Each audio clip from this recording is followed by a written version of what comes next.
Updated March 22, 2019, 16 hours 17 minutes and 25 seconds. At long last, spring has sprung in Washington, D.C. The snow has melted. The flowers are blooming. The rooftop bars are beginning to open. Attack of the 2020 primaries is ramping up. And along with the birds, Donald Trump is tweeting. Over the past week, he's fired off a barrage of attacks and grievances. In one day alone he tweeted 29 times, which was reminiscent of his early days in office. Perhaps the president is feeling the heat of his re-election bid. Or perhaps he simply spent too much time cooped up in the White House during the final days of winter. No grave can stop this grudge. While the scattershot feed features some familiar topics, special counsel Robert Mueller, the fake news media advisor Kellyanne Conway's husband, the national emergency at the border, the president has also taken aim at his old foe John McCain, who has been dead since last year. After many a stoosh with the president, the former Arizona statesman and presidential candidate died of brain cancer 7 months ago. But Mr. Trump launched into a 5-minute diatribe about Senator McCain during a rally in Ohio this week. "I have to be honest, I never liked him much," he said. "I wasn't a fan." He also complained that he didn't get a thank you for providing Mr. McCain the kind of funeral he wanted, a reference to his authorizing military transportation. Mr. Trump himself was not invited to the ceremony. According to Mr. Trump, the former prisoner of war didn't get the job done for our great vets either. The president's words were met with swift backlash from members of Mr. McCain's family, as well as politicians from both sides of the aisle. American politics, and increasingly politics everywhere, certainly push the boundaries of civility, but speaking ill of the recent dead is way outside acceptable lines. Why in the world is the president picking fights with a ghost? Well, after several Republicans voted against his national emergency declaration and triggered his first presidential veto, Mr. Trump may well be thinking back to a 2017 vote to repeal Obamacare. Some have called it the most dramatic night in the history of the U.S. Senate. Mr. McCain, who delayed his cancer treatment to return to Washington, voted against the repeal and against one of Mr. Trump's biggest 2016 campaign promises.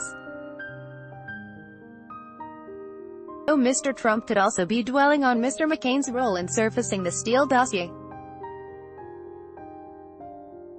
Remember the P-tape? Yep.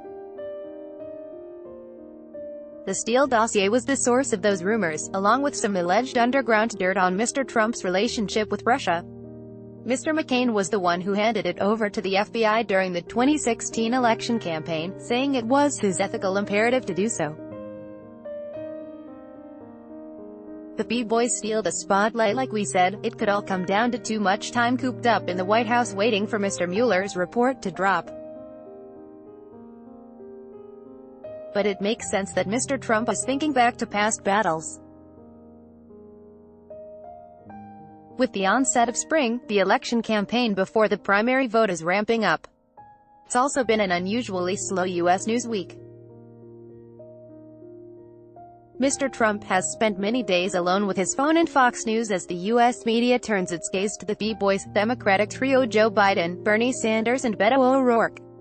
Video, a visual guide to the Democrats' 2020 field so far. The world. Some critical context: we're still more than 570 days out from the 2020 election.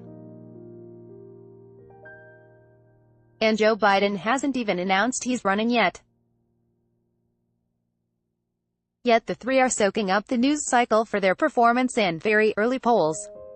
A new survey shows Bernie and former VP Biden tied at 26%, while Mr. O'Rourke, who we'll henceforth call Beto, got a significant bump after announcing his candidacy last week. Beto also raised $6.1 million, $8.4 million in his first 24 hours, beating out Bernie's previous 2020 record of $5.9 million, $8.3 million. Remember, Back in 2016 we pondered why Democrats are called by their first names and Republicans by their last names. Just an aside. As the Democratic contenders are breezing around the U.S., eating ice cream, posing for Vanity Fair covers and shouting their way through stump speeches, Mr. Trump's re-election campaign is a bit less fun. Unlike the B-boys, he'll have to reconcile with his policy decisions unfolding, visibly, on the campaign trail. Mr. Trump visits Ohio in a careful campaign move. Speaking of which, when Mr. Trump visited the bellwether state of Ohio this week, U.S. networks commented on his careful choice of venue. The manufacturing state saw the shuttering of a critical General Motors (GM) auto plant last week. At least 4,000 workers lost their jobs, and that's on top of the 14,000 that left as GM started cutting shifts last year. When he visited Ohio in 2017, Mr. Trump told the workers not to worry, those jobs have left Ohio, but they're all coming back. They're all coming back. They're coming back. Don't move. Don't sell your house, he said. When we spoke to GM workers before the November midterms, some were wavering in their support for Mr. Trump because they felt let down. GM CEO Mary Barra said Mr. Trump's new steel and aluminum tariffs were to blame for the cuts.